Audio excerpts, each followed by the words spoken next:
For everybody that's just tuning in, this panel is on NFTs and the future of gaming. We've got a great cast for you here today. What I'd like to do is maybe just start off by having everybody, introduce themselves, introduce, what they're working on, and, share a little bit of a background of their history in crypto. Arif, would you like to maybe start us off? Sure, happy to. Thanks, Mike, and really great to be here, and to Miles and the Tech Circus team for putting on a kick-ass show.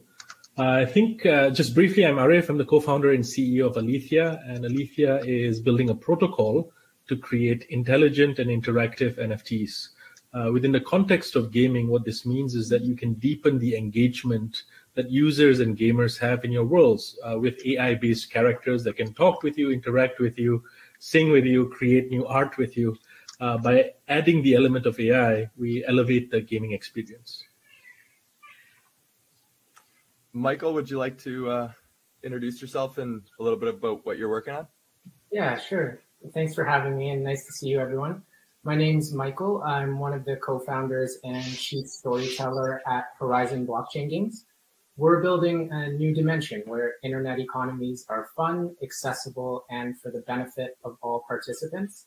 And we're helping make blockchain easy, fun, and powerful for users and developers. We have a product Sequence, which consists of both a smart wallet for crypto, NFTs, and Web3, in addition to an easy developer platform for Ethereum and compatible chains, games, dApps, DeFi, Web3 in general. And then we also have our free-to-play trading card game, Skyweaver, where players can play, they can win, own, and trade NFT cards.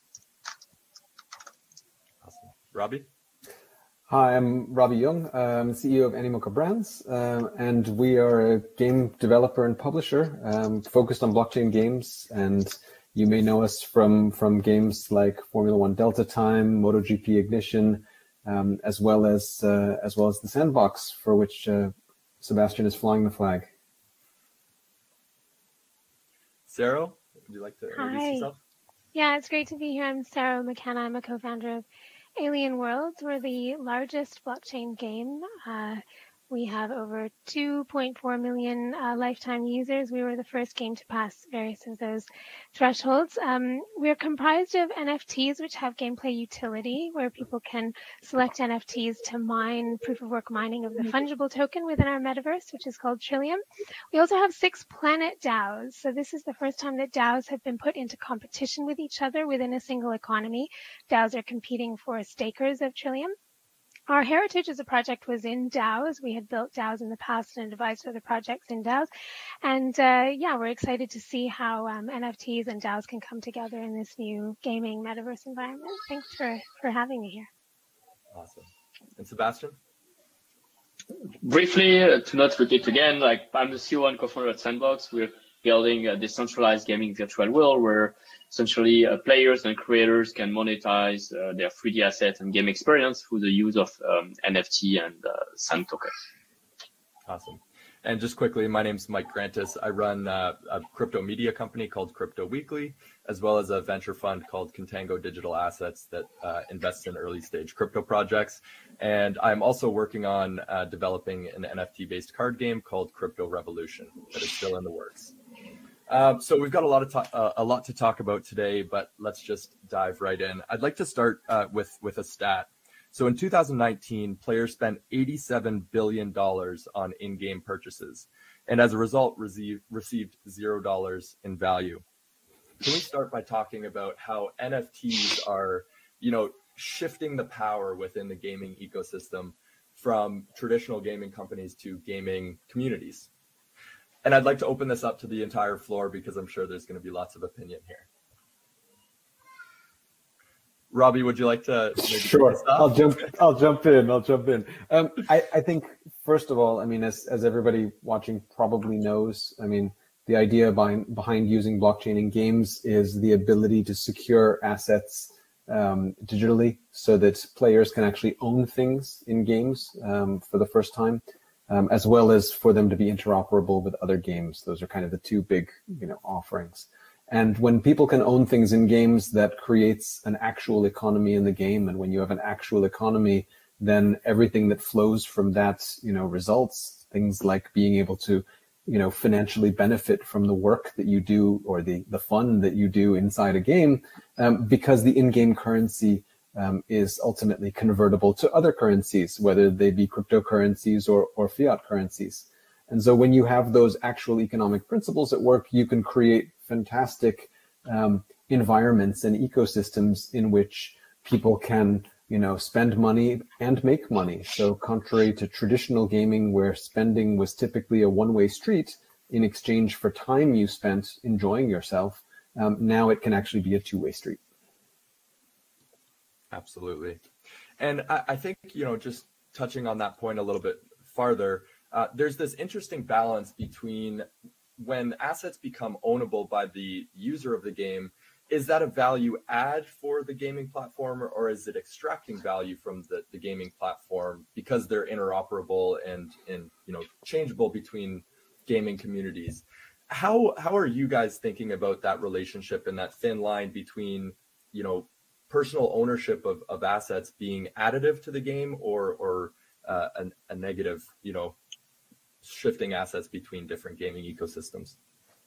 Yeah, we definitely believe that they're additive. I mean, by enabling ownership and trade, we're actually incentivizing more purchases in the first place because people won't feel as much like they're wasting their money, right? Like they're purchasing something that they can sell later on.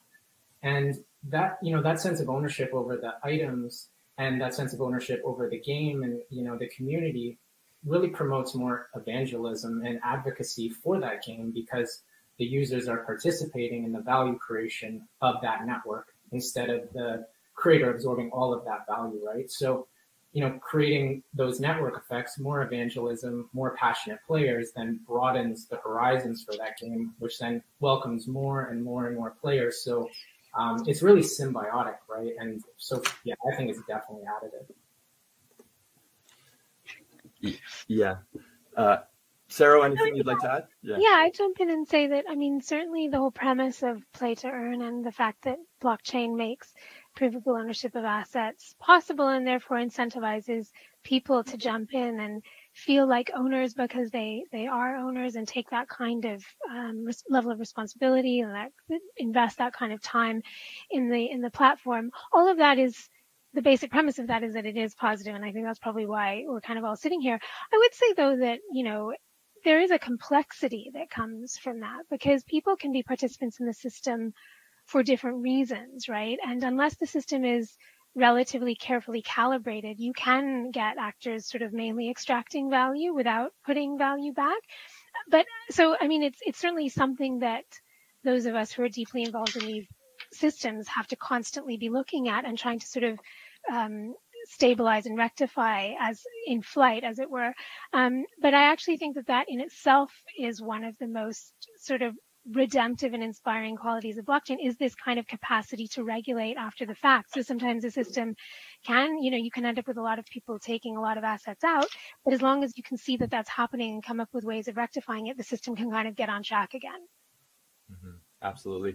And, going with that same vein on user generated content, right? When users are using a system, they're generating content, but now they're creating NFTs, which they have ownership of. So there's this paradigm shift happening between content being owned by the platforms to content being owned by the users. How are you guys thinking of that kind of paradigm shift? Sébastien? Yeah, we can definitely talk about that. We are the user-generated content platform where for us, it's like really transformative. Like we've been seeing for 20 plus years, like user-generated content games that essentially build all their success on what the users bring in terms of content into their platform.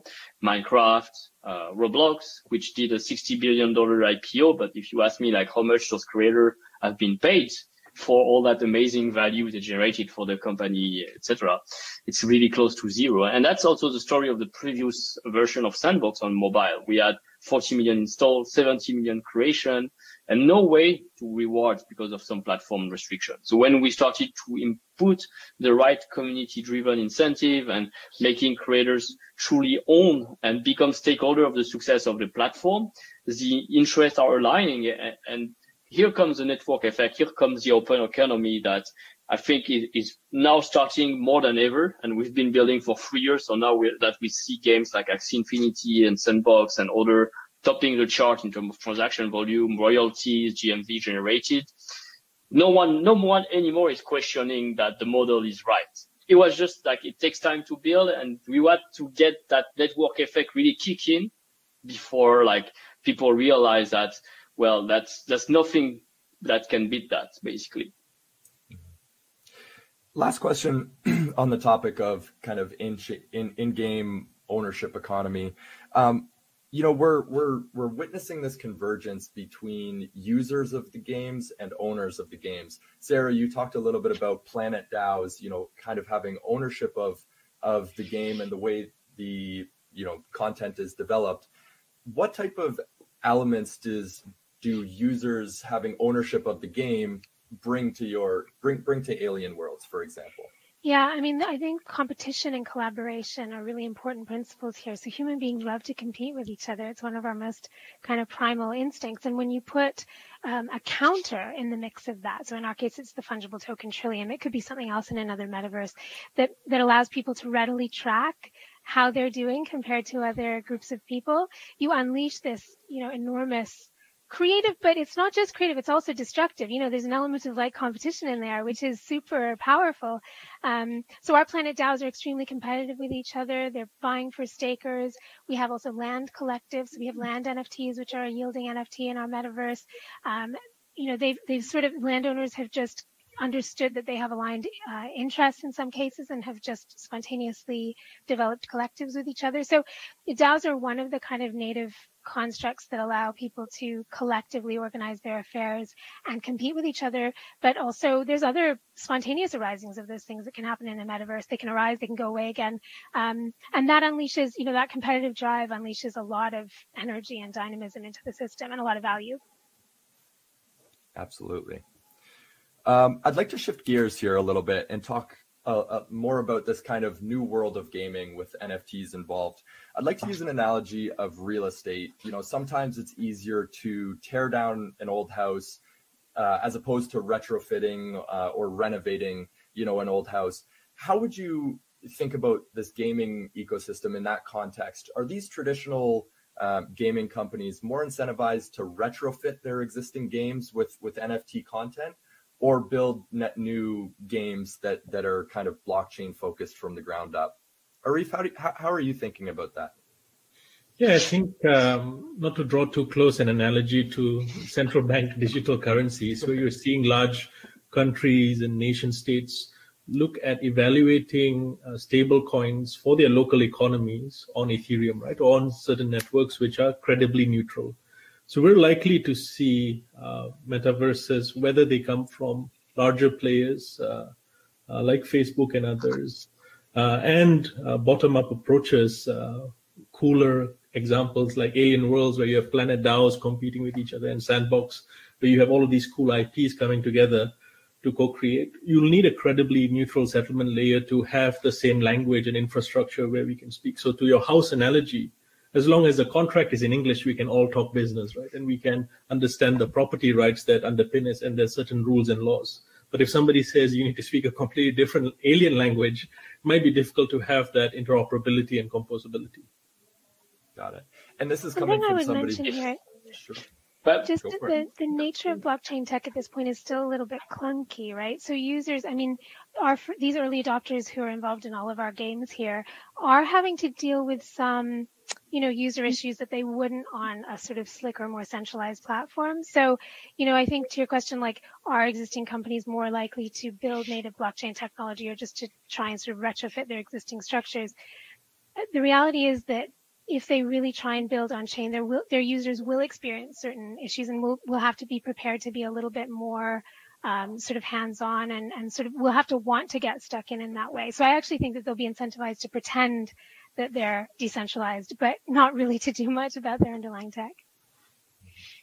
Yeah, I think maybe. Go ahead. Oh, yeah, I think in the long run, those companies will be better off to be very thoughtful about their economy design and to build it in a way where ownership is truly decentralized, essentially building it from the ground up, Mike. But at the same time, I believe a lot of them are going to try to retrofit because it's a quicker path to Web3, at least they might see it as such. And I think there's still opportunity to do something thoughtful around, let's say the implementation of ERC 1155 or NFT cosmetics, and in an already popular game. I could see that doing well if it's very well thought out. Sarah mentioned earlier that sometimes these economies can kind of go off the rails. So that's, of course, a risk. So I think it's just all about how thoughtful of a design they can do. And yeah, in the long run, though, I think these games will be thought of from the ground up and how to design an economy in game with Web3 in mind. I think also there's a challenge because there's an inherent hyperinflation to traditional games. So merging or evolving that economy when you've already created a hyperinflationary economy, that you can't really put that genie back in the box. Whereas I think what Michael was saying about, adding in ownership of NFTs for cosmetic purposes and stuff, and layering that on top of the experience, I think is definitely doable. But I think from the decentralized standpoint, definitely, I think traditional game companies are probably not going to fully decentralize games for a very long time, mainly because, the ownership piece is the most critical to have on chain. And then as far as gameplay goes, at least for the time being, especially in certain game genres, action game genres, RPGs, etc., latency is a very critical issue. And so I don't see that kind of tech being decentralized anytime soon. Maybe in the meantime, what I can add is in my position of president of the Blockchain Game Alliance is definitely part of our mission to try to showcase the possibility of adopting blockchain and NFT within the video game industry, the broader one. And sometimes everything that's been said is very, very true, that it's not just about retrofitting or trying to match existing items and make them match centralized and decentralized. It's also about the spirit for developers, what's their mindset. And game developers, because they have been in a way grown in a culture where for the past 25 years, they have got accustomed to an economic system with closed economy where they are the gods that define those economies, where for them, buying content without truly owning them, receiving fiat, but not necessarily giving back that fiat is just the norm. They cannot understand properly, and they need to start shifting, understanding I have to give, I have to accept that I'm going to open it and make it community driven first, care about my user, truly care about my users. And that's a big shift. And sometimes the biggest friction, what does it mean to truly care about your users is that suddenly you don't run soft launch and paid UA campaign when you accept to lose 1,000 users just for data collection. You cannot afford to lose 1,000 users with NFTs where you give them fake value and so on. You have to be much more hands-on, talk to the community, be part and feel it's no longer development company players, but it's more a line and a part of one same thing. And that changed not just the technical aspect, but really all the culture in the company, we think. Yeah, it goes back to that old saying, power never gives up power by choice. It can only be taken, right? And so when we talk about these new economies, it's almost a forced choice that these gaming companies have to adopt these types of give and take economies. To recap quickly, Robby, what Robby was saying, we were talking about if games would retrofit their blockchain solutions into existing games or if they would build new ones from the ground up. He was talking about the traditional gaming economies building economic systems that are prone to hyperinflation and, not really being able to put the genie back in the bottle for those existing games. And so we're going to be forced to be in a situation where these companies are going to need to build new economic systems from the ground up. That actually brings me nicely into the kind of the next question that I was going to ask is, can there be a hybrid approach? I know, Michael, for example, with Skyweaver, you're working on kind of a hybrid approach where users have ownership of the asset, the NFT, However, within the gaming environment, you're still going to need to do rebalancing, and you don't want to you want to make sure that you're backwards compatible. So how are you thinking about that kind of hybrid model of giving people ownership of the asset, but remaining in ownership of kind of that in-game data and the gameplay? Yeah, so just for context, everyone, Skyreaver is a trading card game. There are 500 unique cards, and each one of them has different mechanics. So if one of those cards were to become too powerful, then it kind of destroys the balance of the game for everyone else, because let's say you have this particular card, it just means you win every time. So the game becomes less enjoyable, the community deteriorates over time. So it's essential that as a game, we maintain control over the card mechanics. We also maintain control of the artwork that is displayed on the card. However, we can never, of course, modify the ownership because that's secured on Polygon or Ethereum. And that's a very intentional design choice by us so that players, they can play with their cards, build decks with them, trade them on the market or another third-party market. They can gift them, they can rent them out, they can award them as prizes. They can do whatever they want with the cards, though we are quite transparent about the fact that the mechanics of that card may change over time so that the Skyreaver game remains balanced, ultimately promoting longevity for the value of that card in an ecosystem that functions the way players would hope, instead of being totally out of whack. Mm-hmm.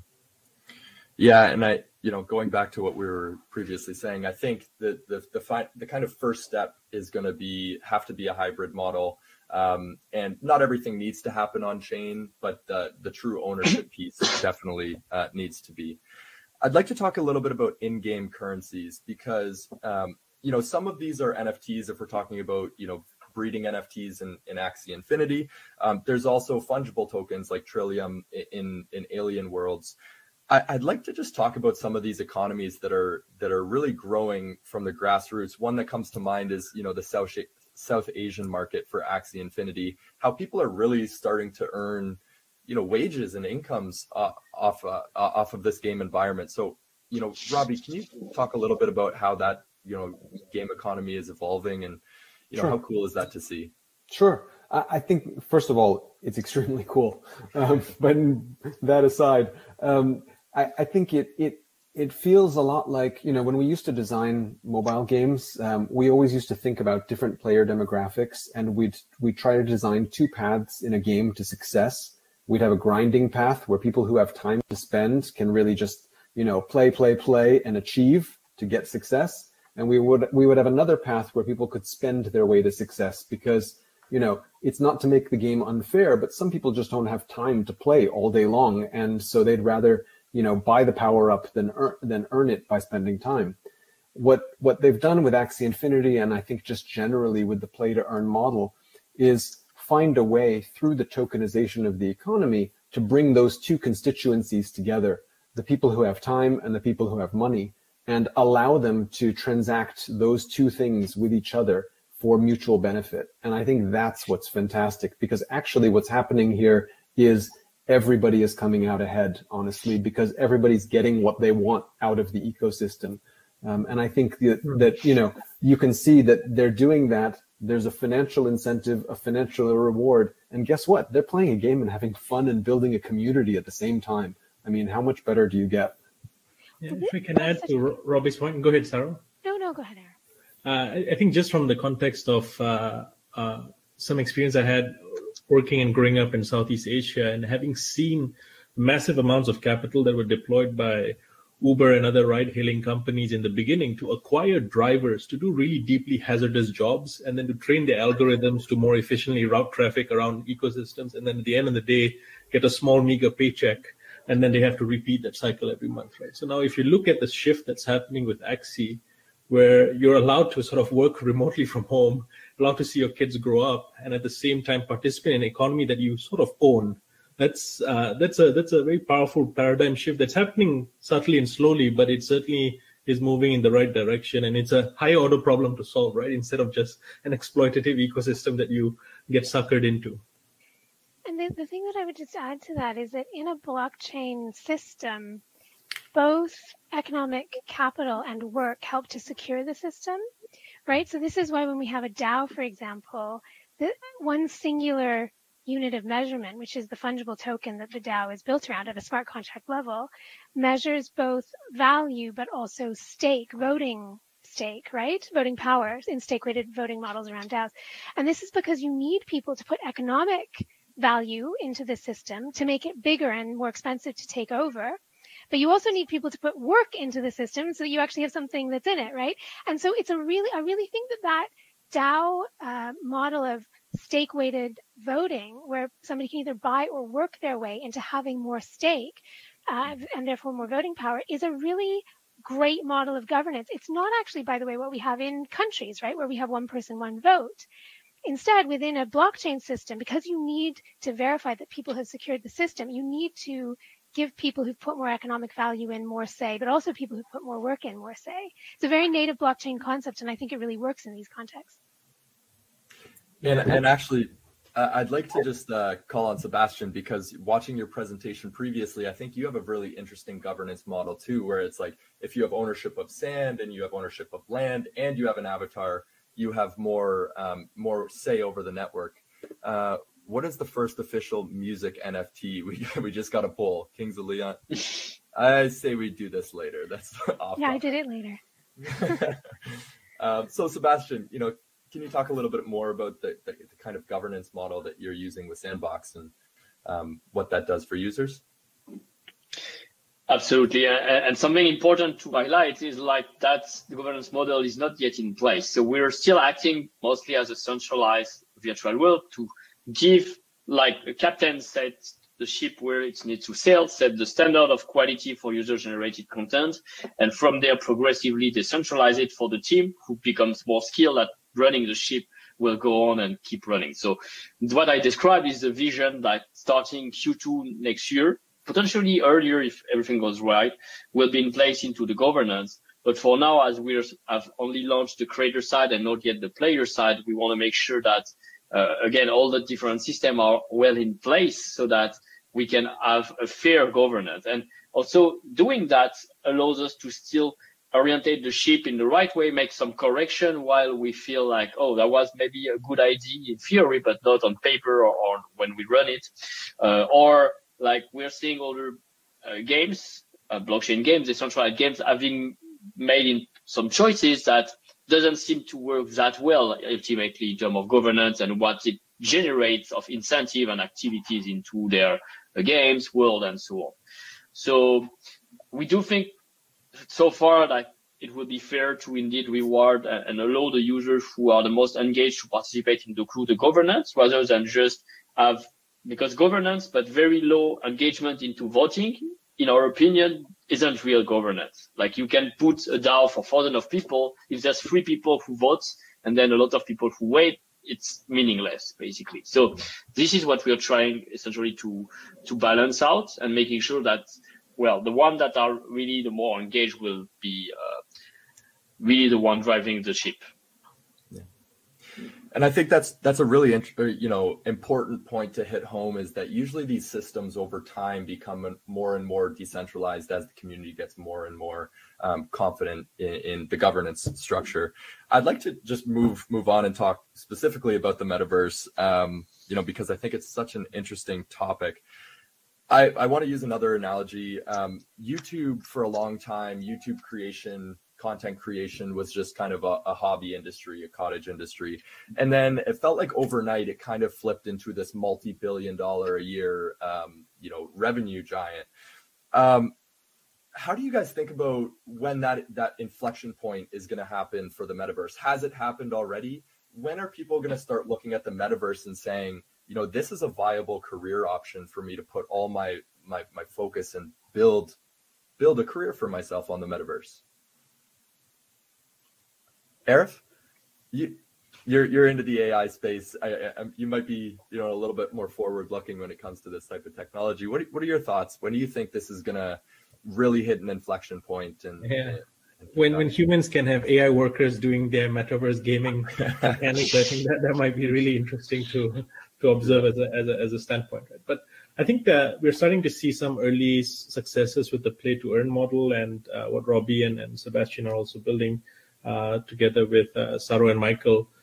There's going to be a lot of interesting experiments that will unfold over the next couple of months. But some inflection points that would be helpful is, and this is what happened with Axi's Ronin sidechain, right? Like once you make it a lot easier to mint assets, once you make that process a lot smoother, you can reduce the transaction costs for users in lower wage countries or emerging economies, which I think are going to interestingly become a soft sort of battleground for acquiring customers and users in the next coming year or so for many different metaverse gaming studios, just because the income disparity is so high. So if you look at, let's say, Upwork as a parallel or any freelance labor marketplaces, you look and see that talent is actually evenly distributed. You can find really talented writers, gamers, developers everywhere, but opportunity, unfortunately, is not, right? So these economies, sometimes they suffer from corrupt leaders, dictators, horrible loans from the World Bank, and tyrannical regimes and dictators that have been replaced or installed by foreign governments, right? So if you want to abstract all of that away and allow people to earn a decent income, the metaverse is sort of a shortcut, right? Like it allows them to access this economy as long as they have decent electricity and a good internet connection, right? So there's still infrastructure limits that these emerging markets have. So I see the emerging markets actually playing a pivotal role because opportunity there is not evenly distributed, but talent is.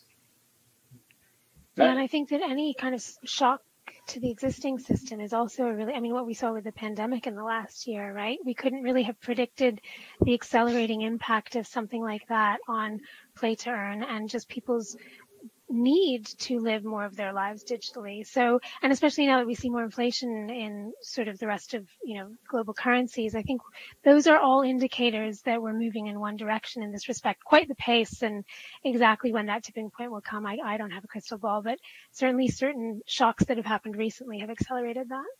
Mm-hmm. One thing I'd like to say, and think, adding to what Arif said, is like the metaverse doesn't know who you are, where you're from. And so it's really a place of rebirth. Like you didn't get to choose where you live, who are your parents, what are the social conditions and government in place that define potentially a large part of your future and then limits like the happy few who gets to get out of those systems. But in the metaverse, as long as you have an internet connection, you can just be any avatar. You decide how you look. You decide what you do with it, and hence people just trust you on really who you truly are and what you do with your skills you have. And I think like Axie Infinity has been really leveraging like the South Asia location, but I do think like the true metaverse shouldn't care about like whether it's providing opportunity for work, jobs, and empowerment, whether you're in the US, Canada, China, Taiwan, etc. But at the end of the day, we don't know where you're really from in those virtual worlds. And that's something I do think is worth mentioning. Like it's a whole reboot for opportunities. Yeah, what an amazing point, and so much freedom of choice for users, who they want to be, what they want to wear, also what metaverses they want to experience and inhabit. So what are some incentive models that different metaverses are using to incentivize people to come and inhabit their metaverse as opposed to another? Robby, any thoughts? Sure. Well, I was going to say, I can't help but always think of the Sandbox when I think of metaverses because it's my default definition of a metaverse at this point. Right. And so I think when I think of what makes me excited about this Sandbox relative to other metaverse type other, shall I say, immersive metaverses, meaning 3D representations as opposed to conceptual metaverses. I think what I like about it is that it's all about user-generated content. And I think that's actually the primary attraction. It's about creating a community. And the community is contributing to the creation of the entertainment experiences and the fun. And the building is just as much part of the experience as going there and checking out what's been built. And so I think that's actually the draw, if you will. Yeah, I always like to think of it as like it actually is a new dimension of reality, right? Like we could philosophically already be existing in a blockchain-based physical reality right now in the third dimension, but it just has a lot of momentum behind it and we're unaware of its origins and how it's created, right? Whereas now with the metaverse and this new dimension we're building, we all get to participate in the values and the true decentralization of those values and of the ownership of the assets and everything else inside of it. So it's like it's this new frontier. And I really like your point, Sébastien. It's this rebirth, or perhaps like an additional birth into another layer of reality. Yeah. All great points. I'm sorry, I'm getting a message from Miles. He's saying some users still aren't hearing Robby and some users still aren't hearing Michael. Robby, you might be speaking in code. Just to remind everybody, after this, the whole panel will be available on demand, and so I'm sure the audio will be fixed for that because we can hear the speakers. Just to reiterate what Robby was saying, when he thinks about metaverses, he tends to think of them in 3D representative space. He defaults to Sandbox because that's what he knows best and it also is invested in. But what he loves about Sandbox is that it's user generated content, and part of the fun is also building and seeing what's built.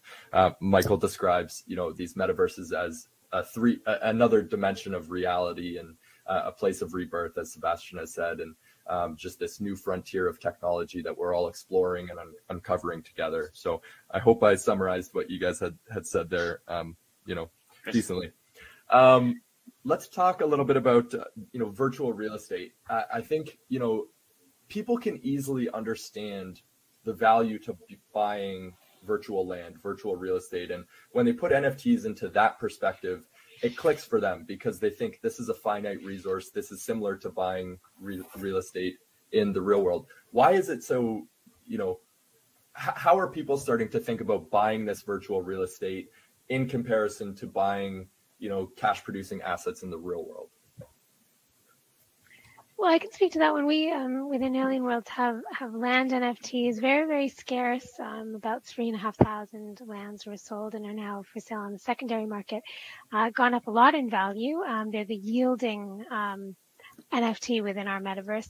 I think one of the things that we tried to design was that the yields that would accrue to land pass through the governance at the DAO level, the planet DAO level. So it's possible for the planet DAOs to alter some of the economic policies such that mining on land becomes either more or less profitable. This is something in the roadmap.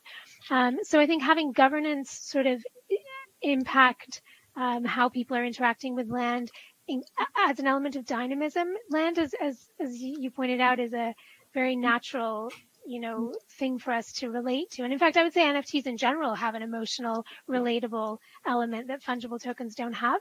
But they can, I suppose, also become a bit static unless there's something that is introduced that makes them more dynamic. And so in our case, that's passing through a governance layer. Maybe in Arif's NFTs, it's an AI component. With Sébastien, there's creators adding to their lands. But there needs to be an element of dynamism, I think, associated with a yielding NFT like land. Any other opinions? Yeah, I can definitely jump on the topic since we're seeing a lot of demand for the Sandbox land. The thing that people understand the most is like location is important, but essentially like projecting what you're going to do with those land is driving the ultimate value behind. Like having access to the tools, seeing those tools in action, seeing the community and people leveraging and having skills to be able to build and always surprise with what they can do. And then once you have those community and users who all use those tools and you start to put in place this, as I was referring to in my previous talk as well, like this notion of like neighborhood of interest, like, hey, we are all part of a Skywaver game community. Some of us bought land. Oh, you have this cool project. I want to do it with you. And essentially like, okay, now we are two having this project. So we want to do it next to each other. And that proximity that you get into the virtual world is unique. It's very powerful. You don't get that into any other UGC platform. So I do see like virtual land and the metaverse is essentially empowering almost any community, any project behind to create more things, to do more things around the topics that we love, to engage, to spend more time together. And that all comes down to one single unit, which is it all starts with the land. That's why behind all the utility for it. Yeah, absolutely. I think both very good points. I'd like to talk a little bit more because we briefly touched on user acquisition to different metaverses. What about user retention? Is it necessarily as important to make sure that users are only spending time in your metaverse, or is it okay to have people jumping between metaverses? I know the traditional game economy is very, siloed, and traditional gamers are loyal to their specific game that they play. Is that paradigm shifting now that we have interoperability and people have the ability to move seamlessly between these different ecosystems? I think sorry, Sarah, I was going to be short because Mike's going to have to repeat it. There's no better retention method than ownership. Easy to the point. No better retention than ownership, or retention method than ownership. I think that's a great point. Well what I was going to add was that I don't know about the other members of this panel, but I don't feel particularly competitive with the other, sort of NFT games or blockchain games, because the space is growing so quickly. I think actually a rising tide, raises all boats. And so, I fully expect that our users are also on other platforms and vice versa. It's just a great time for this space, and it's all growing, and more people should come in, and we should all learn from each other. Totally. Yeah. The retention's interesting too, because, by design, we've enabled kind of the voluntary exit from our ecosystems too, right? So if the experience starts to deteriorate, or if, you just lose interest, you want to go do something else, you can actually sell all the items that you own from a particular game, and then use that money to, play another game or spend it in the physical world. So I think Robby's, it's almost like, when you give people freedom and you treat them really well, it serves as a wonderful retention mechanism. And at the same time, you're just not restricting them at all. So it's really a win-win, I think. Absolutely. Yeah. Reducing restrictions, giving people more freedom to play and act and, opt in or out as they choose. I think that helps the entire ecosystem. Well said. The other thing you can do instead of selling your items is potentially rent them out, lease them, give them to other players to, earn a passive income. Is this whole new world of digital asset ownership within games just expanding that universe of cash flowing assets? Typically we're told to buy real estate because it's a cash flowing asset. You can rent it out, other people can use it. Now you can get a sword and, rent it out to another user, earn a passive income on that. How much of a tectonic shift is this for the way that we think about asset ownership? So yeah, leasing and renting is a consequence of ownership, right? Because then you can temporarily pass your ownership to someone else. So yeah, absolutely. And I love also that in a decentralized platform, that can be done bilaterally or through external services. So for example, we have people renting things from each other, NFTs from each other within Alien Worlds, but we as the project didn't facilitate that and didn't have to permission it. We don't even it can happen entirely indigenously within the metaverse itself. Mm-hmm. It's funny. Go on. It goes on, like you can do that as an individual, but referring to the DAOs, something like we've seen rising this year is like the power of NFT collecting DAOs, but not the NFT that collect just crypto art, which are like more of lacking utility behind, but the DAOs that leveraging like gaming NFTs that generate some yields behind and that put them at work, offering work to actually users to breed them, to use them and generate the yield behind. And that's, I think, is the smartest way to create the engagement and the revenue driving at scale. And it is necessary and also beneficial to the ecosystem, such as our games. Like we need those massive DAOs like Guild Gaming and a few other that play our games, contribute, bring users, and then because they activate the economy further, benefit the other individual that come and so on. So that's really interesting how it's taking place. Absolutely. Yeah, and I love what Sarah had said about, not having to be the intermediary for those transactions, having free and open markets for those to take place. I think about the black markets for, gold miners and RuneScape and, exactly. Some of the old days. Let's shift topics a little bit to, kind of the emergence of intelligent NFTs and how this space is, just continuing to evolve at lightning speed.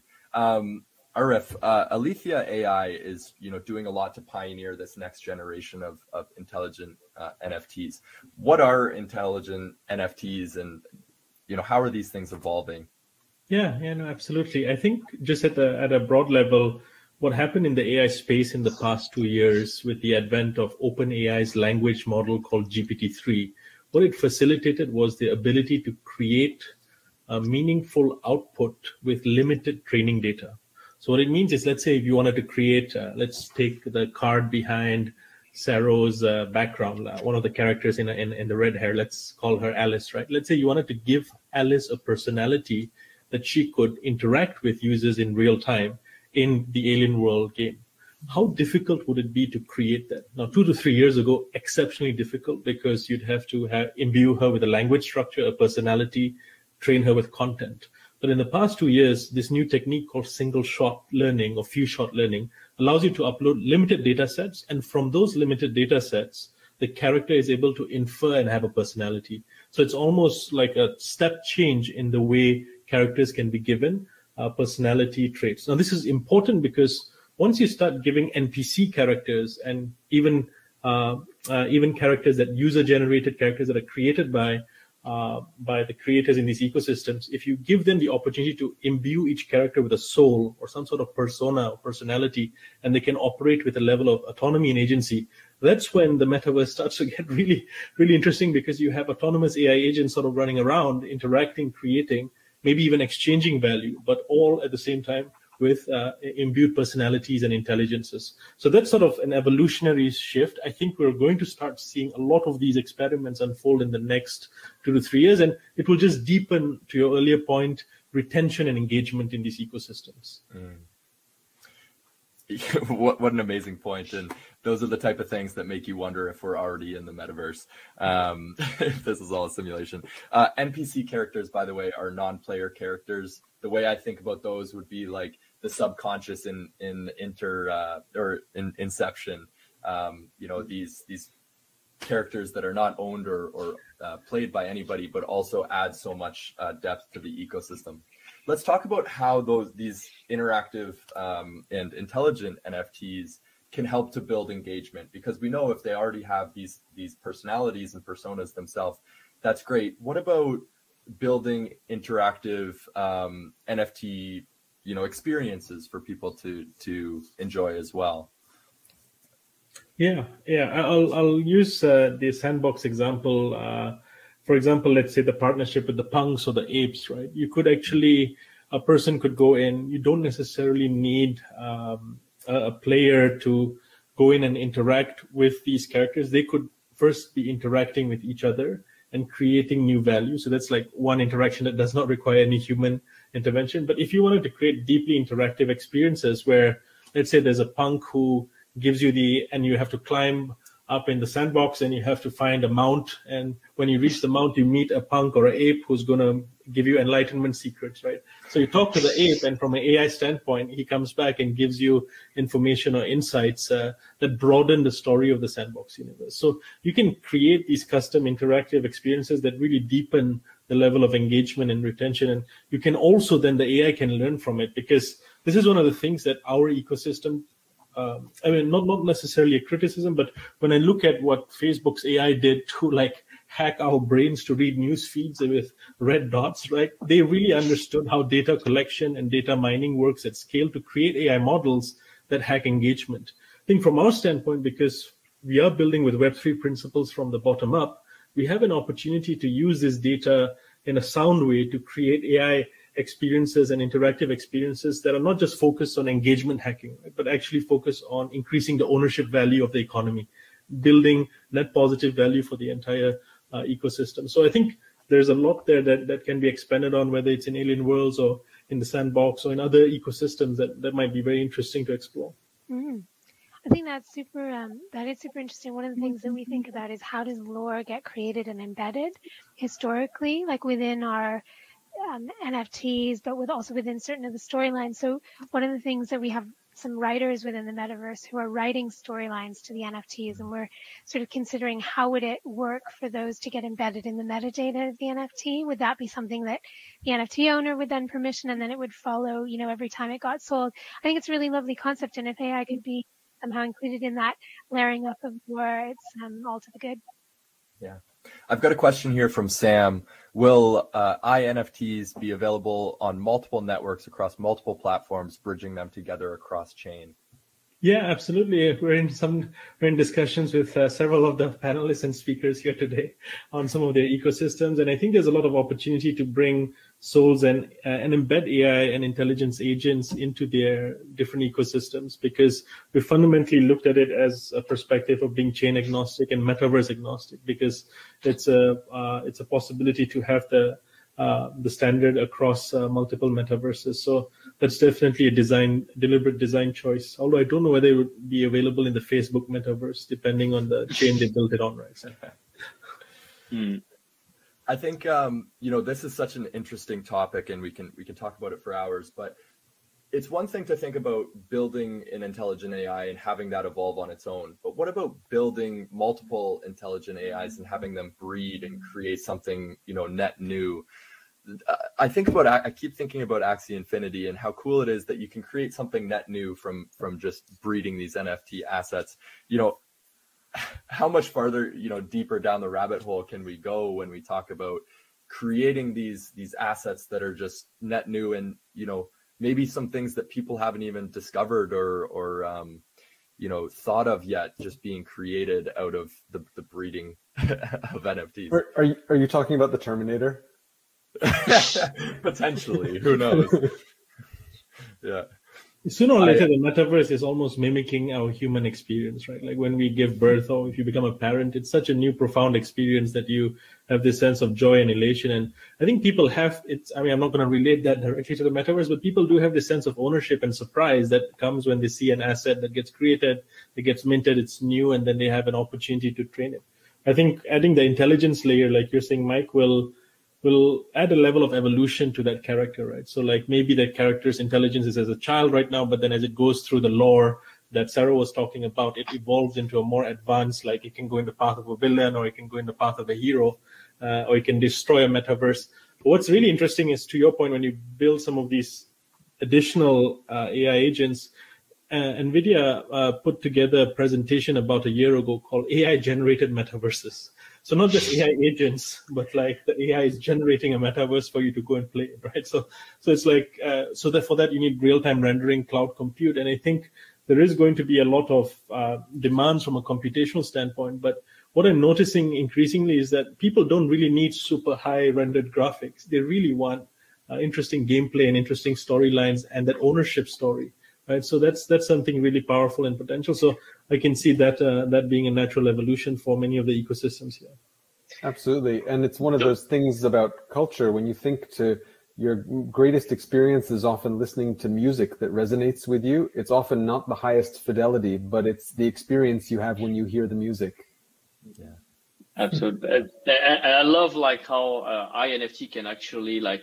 I think the first step to see them is like AI assisted metaverse, basically. Like they are going to grow and scale what humans will bring into like experience, taking you here or there, and prolongate the experience in the way that it's still human driven. Like you still have to have like someone initiate a conversation to get the reply from the AI. It's not yet the AI that starts the conversation and drive it for you, because it looks to engage with you based on certain interests, certain inputs.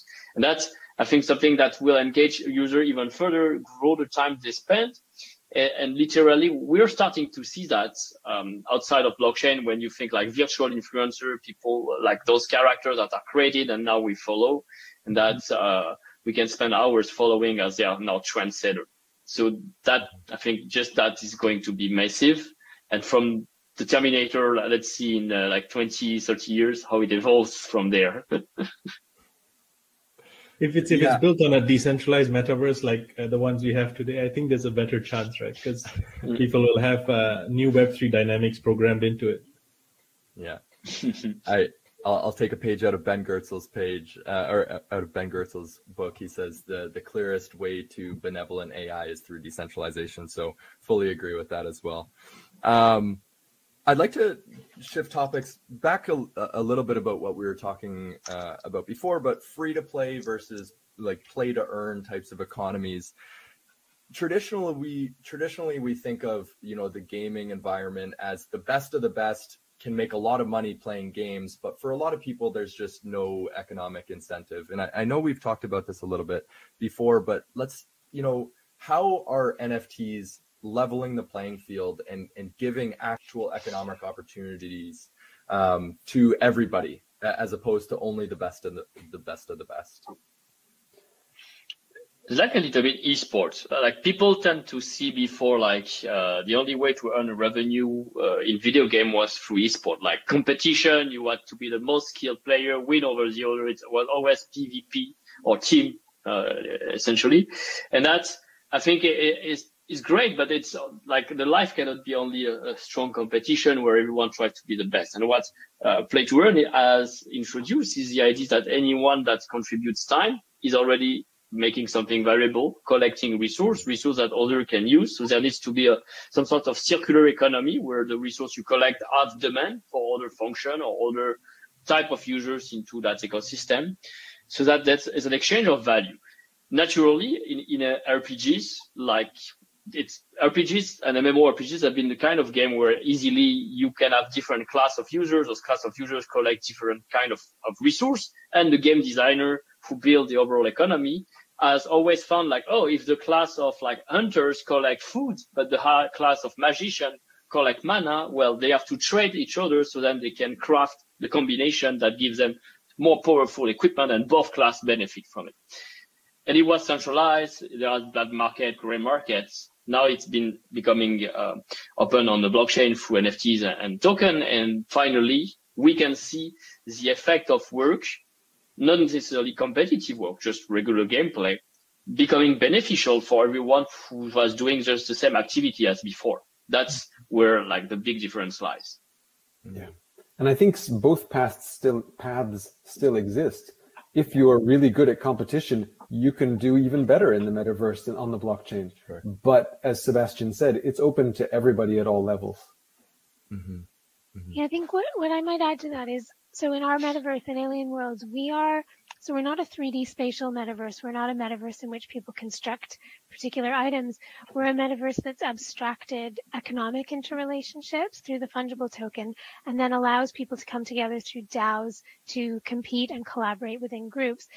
And I mean, we sort of conceive of everything that's going on related to the metaverse as being part of the metaverse, right? There's almost nothing that isn't part of the metaverse unless Trillium isn't involved in that at all. So, you know, what that means is that the definition of what someone is sort of adding value to expands a lot. So we have, for example, people who've begun to engage in commercial activity related to data related to the game. So they're collecting all of the data from the transactions, and there's millions of them. They're crunching through that and grinding through it. They're then offering that as a service to people who would like to airdrop NFTs onto particular land collectives as an extra incentive for people to mine on lands. They're then offering other types of mining competitions with leaderboards and with sort of esports type competitions. This was all commercial activity, or sometimes it's sort of quasi-commercial competitive sporting activity that arose entirely because of the tokenomic or economic incentives that had been built. And so I guess, you know, these things arise because of the essential architecture that gets built. And that sort of then has the capacity to take the metaverse and what goes on in it in any direction. And so, you know, whether something's commercial, whether it's gaming, that's for the user really to decide what contribution they want to make. And as long as there's a market for it, as long as there's a buyer for it, or even an audience for it, you know, as long as there's another counterparty that wants to participate in what you're doing, that's something that's happening in the metaverse, and that has value. Yeah, and I think to Robby's point, you know, like both the, you know, there's play to earn, there's free to play, there's also pay to start playing, and all of these can work, right? So in Sky Reaver, we combine free to play and play to own or play to earn. So you can start playing the game for free, and you can unlock every single card in the game as a base card. And these base cards, they're non-tradable versions of the cards, but they unlock to you the complete strategy. And then by ranking highly on the leaderboards, you can win what are called silver cards. And silver cards are tradable NFTs. And they are just simply cosmetically enhanced versions of the base cards. They provide you no gameplay advantage, but they have a different supply and they're tradable, and you can go trade them on the market. And then you can also enter a different game mode called Conquest, where to enter you stake either one silver card or $1. And it's a single elimination tournament. So if you lose your first match, you're out. But the more matches you win, the more rewards you win, up to a total of 3, where you can win this rare gold card. Again, cosmetically enhanced, but quite limited in supply, right, that you can trade. So it's meritocratic, and at the same time allows anyone to enter with $0 and potentially win incredible items and rare items. And these economic systems you guys are describing, you know, they sound like such a step change forward that truly everybody is coming out ahead. I mean, aside from, you know, losing a tournament or whatever, the system as a whole tends to work ethically. Now, whenever we talk about kind of tokenomic models, we need to kind of bring up the topic of ethics. What are some things that people should look out for from an ethical perspective if they're looking to play a game and you know, looking into the tokenomic model and how money is made or community is seeded on the platform?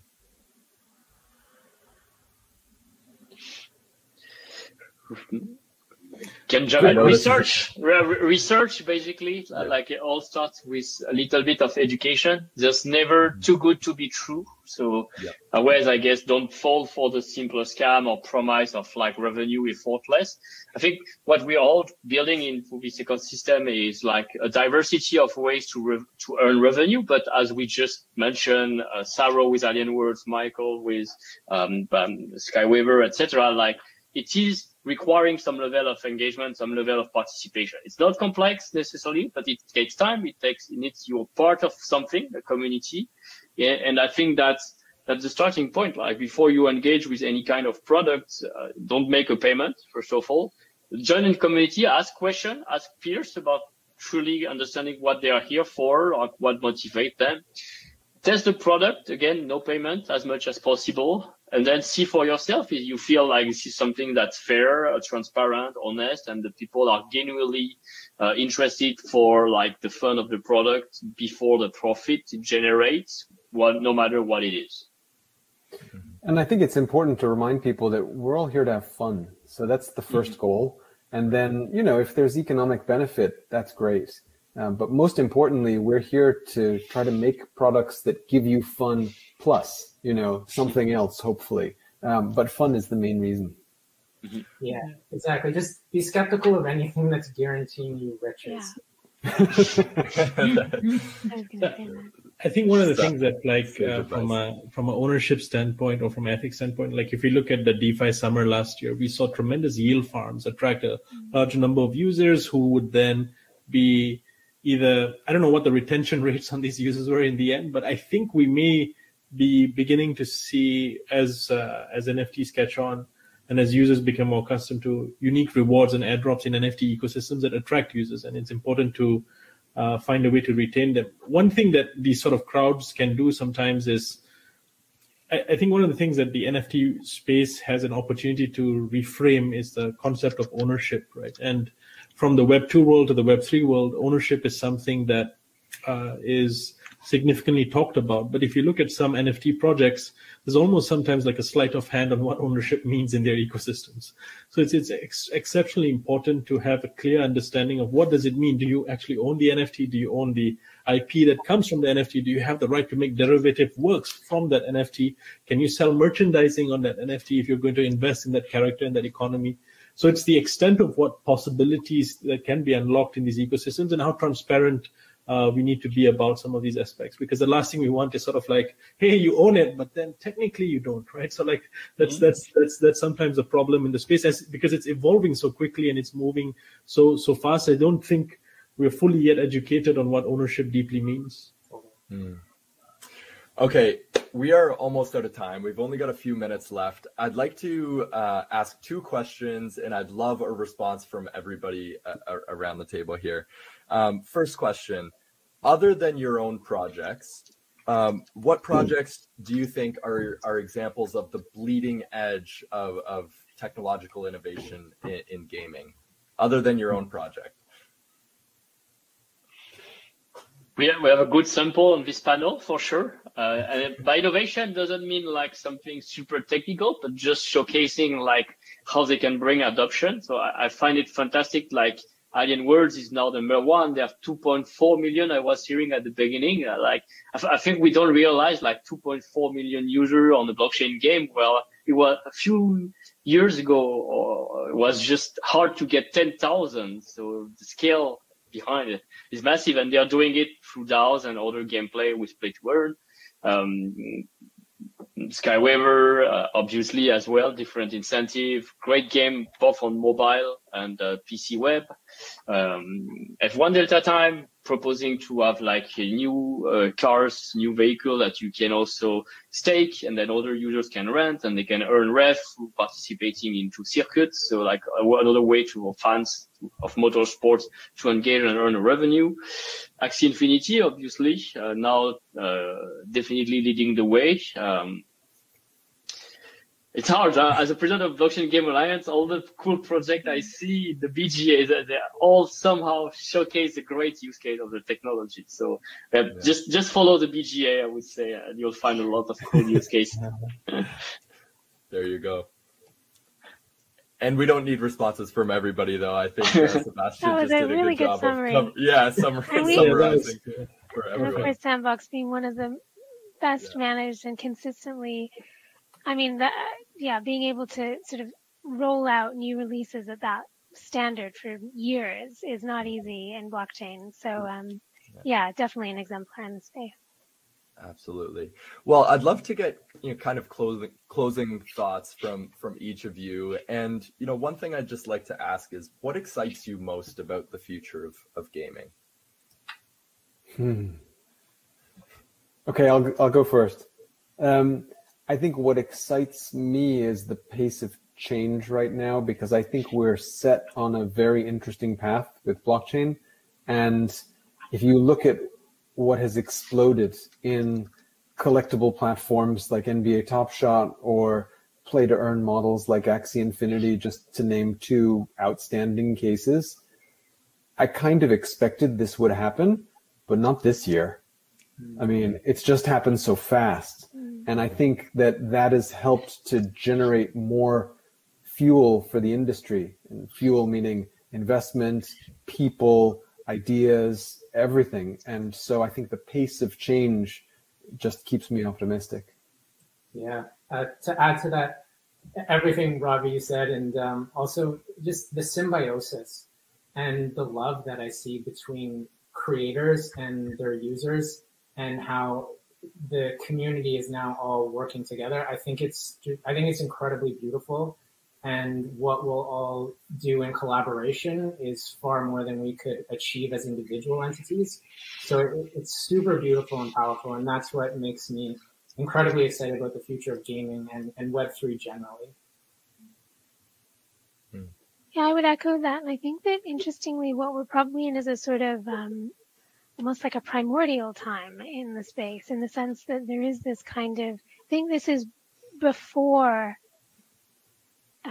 the introduction of external forces that will be possibly a little bit more antagonistic to what we've so far been building in the space in terms of, decentralization being baked in and built in. I mean, the introduction of these, more centralized platforms wanting to become metaverses or wanting to enter the space, not a good thing, not a bad thing necessarily, but I think will introduce a lot of tension, which it will probably actually ultimately be very productive, because normally, tension does lead to progress. I think we'll all have to be vigilant about, flying the flag for the values that have brought us here. And there's a lot of FUD, right? Professional FUD about crypto and about all of these things. And we just constantly need to be, communicating why these values are not, scary to people, but are actually deeply respectful of people, and are ultimately probably going to lead us to products that people are more likely to want to be part of. One thing for me is the excitement and the joy that comes from self-sufficient economies that don't have to be large mega companies, right? Self-sufficient economies, whether starting off from scratch like Alien Worlds did a year, 2 years, 3 years ago, Sandbox did early in the days when nobody understood what NFTs were, right? And like to have these self-sufficient economies scale and grow and be able to punch way above their weight, like that's the joy of this technology, and to be able to see that unfold is a real privilege. Mm-hmm. Absolutely. Well said.